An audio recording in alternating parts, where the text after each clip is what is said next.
Au moment où vos paupières s'ouvrent, saluant l'aube d'un nouveau jour, vous n'entrez pas seulement dans la routine banale de la vie. Vous entrez dans un espace sacré. Vous vous lancez dans une quête de l'âme, un voyage qui exige non seulement votre temps, mais votre essence. Vous êtes plus que chair et os.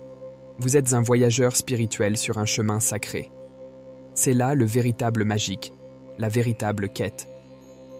Cependant, en empruntant le chemin spirituel, vous ferez face à des épreuves qui défient non seulement vos croyances, mais votre essence même. L'un des tests initiaux et fondamentaux est la capacité de lâcher prise sur vos attachements. Le concept est simple, mais émotionnellement exigeant.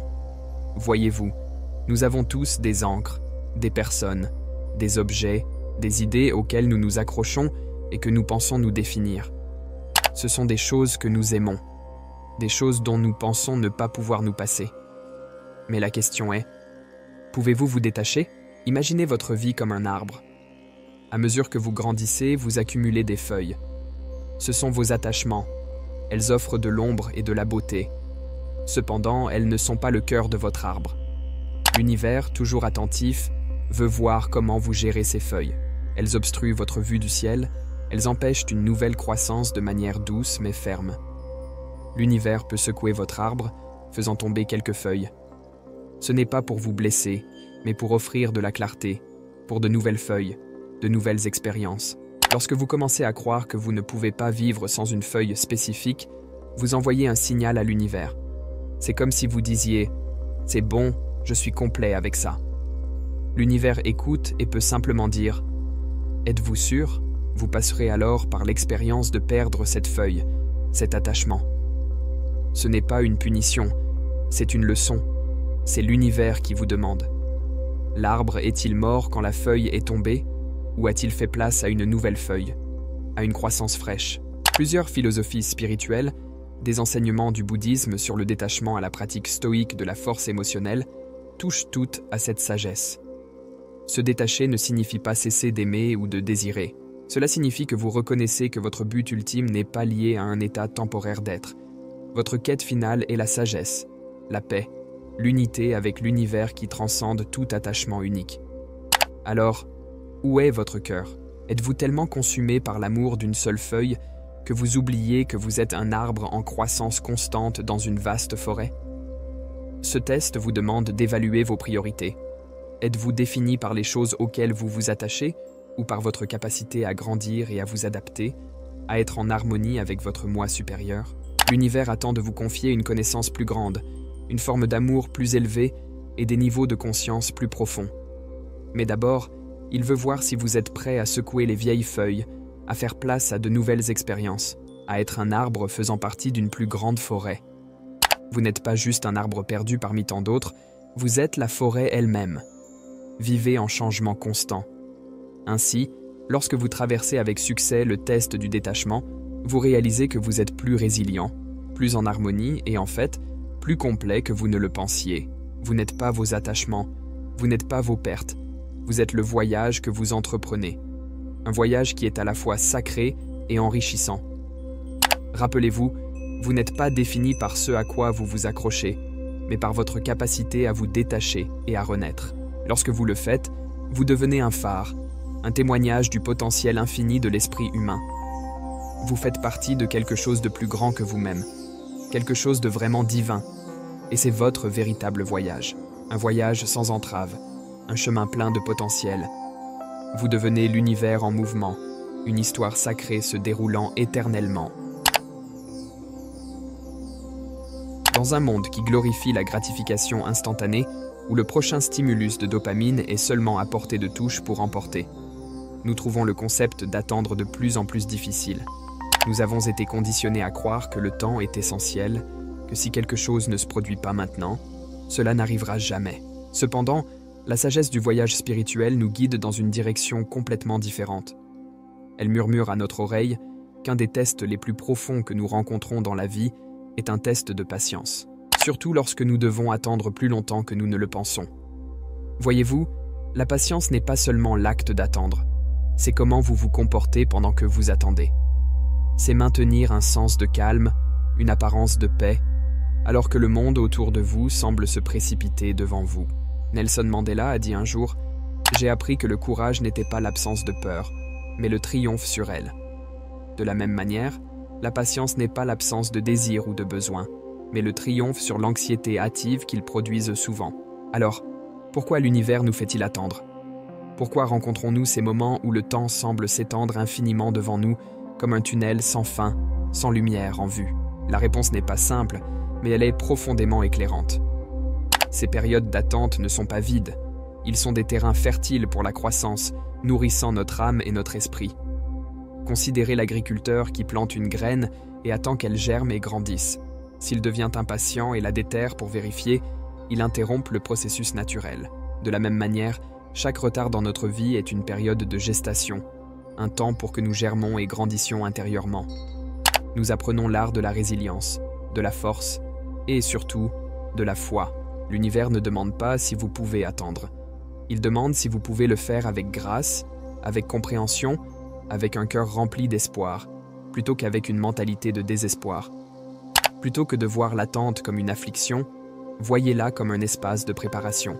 Imaginez que vous êtes un artiste et que chaque moment d'attente ajoute une touche supplémentaire à votre chef-d'œuvre en constante évolution.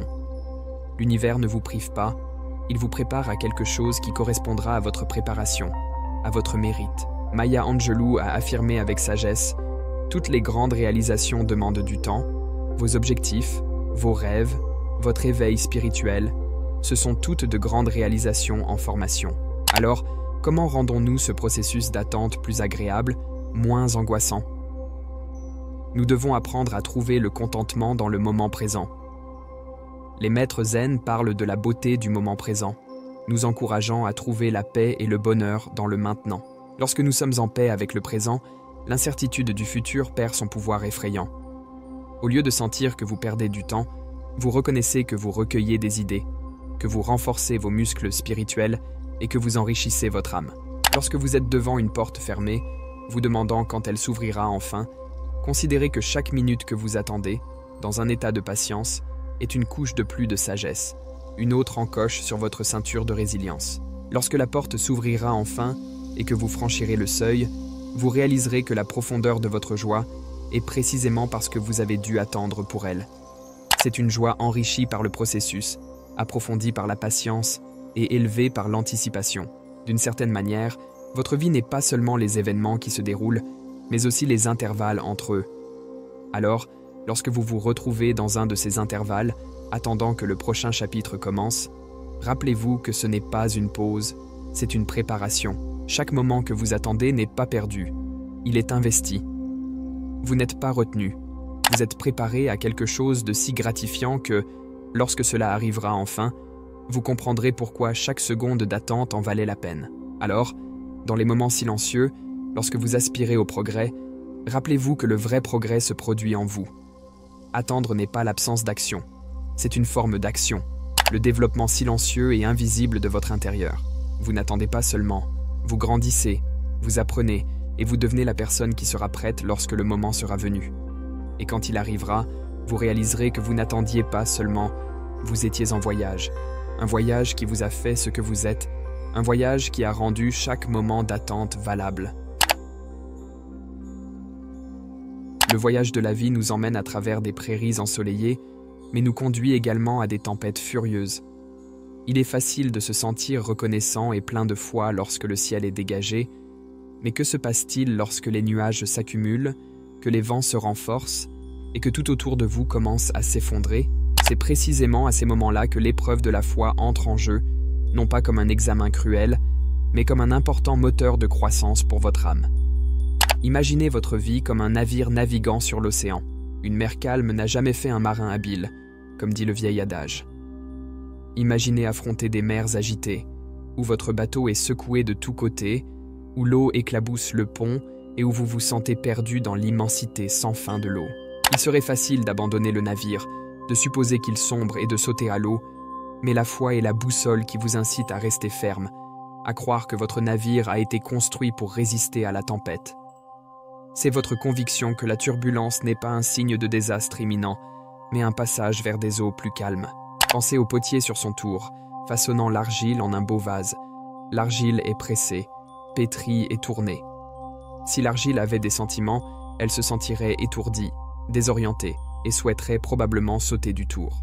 Pourtant, c'est ce processus qui transforme un morceau de terre en une œuvre d'art. Vos épreuves et tribulations sont très similaires à ce tour. Elles vous façonnent en une version plus forte et plus sage de vous-même. Le processus est perturbant, mais nécessaire. N'oublions pas non plus la métaphore du diamant. Un diamant commence comme un morceau de charbon sous la terre. C'est la chaleur intense et la pression énorme qui le transforment en l'une des pierres les plus précieuses du monde. Dans les profondeurs de vos luttes, lorsque vous avez l'impression de subir les conditions les plus dures de la vie, souvenez-vous que cela peut être votre transition du charbon au diamant. Vous n'êtes pas écrasé, vous êtes transformé. L'univers n'essaie pas de vous briser. Il vous pousse à découvrir à quel point vous êtes vraiment incassable. Considérez également la métamorphose d'une chenille en papillon. La chenille s'enveloppe dans un cocon où elle se dissolve pratiquement en une gelée avant de se réorganiser en papillon. Imaginez ce moment où vous êtes une gelée, un temps d'incertitude et de ténèbres. Pourtant, c'est cette étape inconfortable qui mène aux ailes et au vol. De même, lorsque vous vous retrouvez dans votre propre cocon pendant vos heures les plus sombres, vous ne vous décomposez pas, vous vous préparez à voler. Le concept de foi ne se limite pas à une vision religieuse. Que vous croyiez en Dieu, en l'univers ou en un pouvoir supérieur quelconque, le message est le même. La foi durable se construit non pas lorsque le soleil brille, mais lorsque vous devez naviguer à travers les nuits les plus sombres. C'est votre croyance que la lumière du jour est juste au-delà de l'horizon, même si vous ne pouvez pas encore la voir. Les défis qui testent votre foi ne sont pas des punitions. Ce sont des initiations à un ordre supérieur de l'être. Lorsque vous en sortirez, vous ne serez pas la même personne que celle qui est entrée, et c'est le but. Vous émergerez plus fort, plus sage et avec une connexion plus profonde à l'essence de qui vous êtes et en quoi vous croyez. Alors, lorsque votre monde s'effondre, lorsque vous avez l'impression que l'univers est contre vous, ne perdez pas votre foi. Tenez bon comme si c'était votre ligne de vie dans les mers agitées. Vous ne subissez pas seulement des difficultés, vous accumulez les outils et la résilience nécessaires pour le reste de votre voyage. Il ne s'agit pas seulement de supporter la tempête, il s'agit d'apprendre à danser sous la pluie. Tenez bon dans votre foi, laissez-la être votre parapluie et rappelez-vous, la tempête n'est pas là pour rester, mais les leçons que vous apprenez et la force que vous gagnez dureront toute une vie. Faites confiance au processus, même s'il est difficile, surtout s'il est difficile, car la version de vous qui émerge de l'autre côté vous en sera reconnaissante. Vous ne survivez pas seulement, vous évoluez, devenant un phare qui brillera encore plus dans l'obscurité. Merci de votre attention. Si ce message résonne avec vous, n'oubliez pas de liker, de vous abonner et de le partager avec ceux qui pourraient en bénéficier. Votre soutien maintient ce contenu en mouvement. Paix et bénédiction à vous tous.